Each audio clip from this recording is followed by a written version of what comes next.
Siapa sangka, di balik skill gila dan gol spektakuler para pemain sepak bola, ada kebiasaan aneh yang bikin mereka jadi lebih jago di lapangan. Penasaran? Yuk kita bahas kebiasaan unik para pemain legendaris yang mungkin bakal bikin kamu mikir, kenapa aku nggak coba gitu juga ya? Mulai dari yang pertama, ada Laurent Blanc. Punya kebiasaan yang mungkin bisa bikin kamu terkejut, yaitu cium kepala kiper Fabien Barthez sebelum setiap pertandingan. Iya, kamu nggak salah denger nih, cium kepala. Kebiasaan ini dimulai sejak Piala Dunia tahun 1998. Dan ternyata nggak cuma buat lucu-lucuan nih teman-teman, tapi jadi simbol kedekatan antara Barthez dan juga Laurent Blanc. Dan mungkin juga keberuntungan tim Prancis yang akhirnya jadi juara dunia pada tahun 1998. Jadi, kalau kamu lagi stres, coba deh peluk dan cium kepala teman kamu. Siapa tahu bohong juga. Tapi, jangan coba-coba cium kepala wasit, bisa-bisa dapat kartu kuning. Berikutnya ada Gary Lineker yang punya rekor mengagumkan, yaitu tidak pernah mendapat kartu kuning atau kartu merah sepanjang karir internasionalnya. Bayangkan, dia sudah bermain lebih dari 200 pertandingan dan mencetak gol ratusan gol tanpa sekalipun terlibat pelanggaran yang bikin dia kena kartu. Di dunia sepak bola, itu kayak mencari jarum di tumpukan jerami. Ini mungkin bisa jadi pelajaran buat kita semua. Kadang, jadi pemain yang clean dan menjaga ketenangan bisa jauh lebih menguntungkan daripada selalu terlibat dalam drama di lapangan. Nggak perlu pelanggaran keras, yang penting gol. Selanjutnya ada Kolo Touré yang punya ritual unik. Dia selalu jadi pemain terakhir yang masuk ke lapangan. Kenapa? Karena Kolo Touré percaya dengan masuk terakhir ke lapangan, dia bisa menenangkan dirinya dan siap menghadapi pertandingan dengan kepala dingin. Mungkin dia juga pengen tampil paling keren kali ya. Siapa yang gak mau jadi yang terakhir masuk?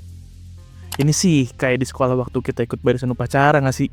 Yang paling belakang tuh selalu kelihatan keren. Tapi kalau di sepak bola, apa iya dia yang paling keren? Berikutnya ada Mesut Ozil yang punya ritual super simple. Tapi ternyata gak kalah unik nih dia. Mesut Ozil selalu memakai sepatu kanan terlebih dahulu. Cuma sepatu kanan, yang kiri nanti aja. Mungkin buat sebagian orang ini terdengar aneh. Tapi buat Ozil, ritual ini adalah bagian dari cara dia memastikan segala sesuatunya berjalan dengan lancar.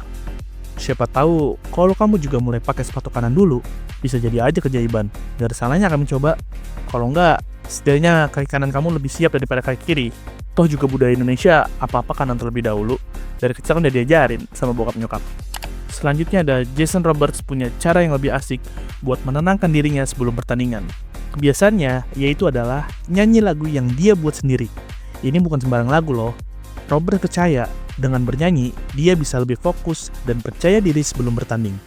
Jadi, kalau kamu merasa cemas sebelum ujian atau presentasi, coba deh nyanyi lagu sendiri. Siapa tahu bikin kamu lebih siap.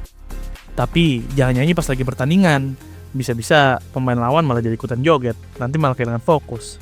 Apalagi pas lagi presentasi, yang ada diomelin dosen atau guru kali.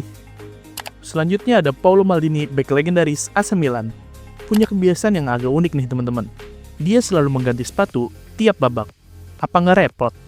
Ternyata, bagi Maldini, ganti sepatu di babak kedua itu seperti mereset mentalnya dia.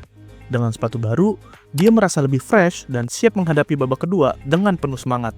Bayangin deh, kalau kita ganti sepatu tiap babak saat main futsal, pasti teman-teman udah pada ngoceh tuh.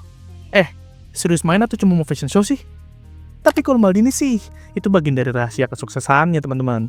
Lagi pula juga kalau ada temannya Maldini yang ngomel karena Maldini ganti sepatu, Maldini cuma bilang, gue udah punya 5 Liga Champion, lu udah punya belum?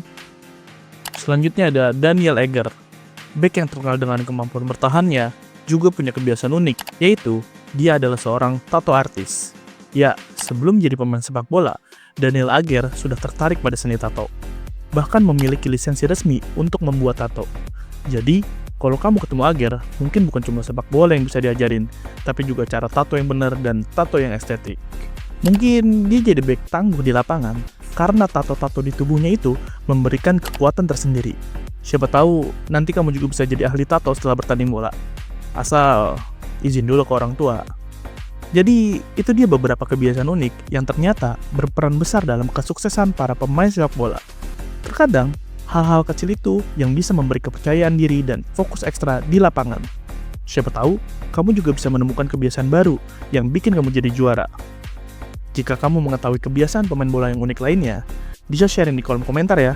Jangan lupa like, subscribe, dan bagikan video ini ke teman kalian sebagai bentuk support kalian ke channel YouTube kita. Thank you!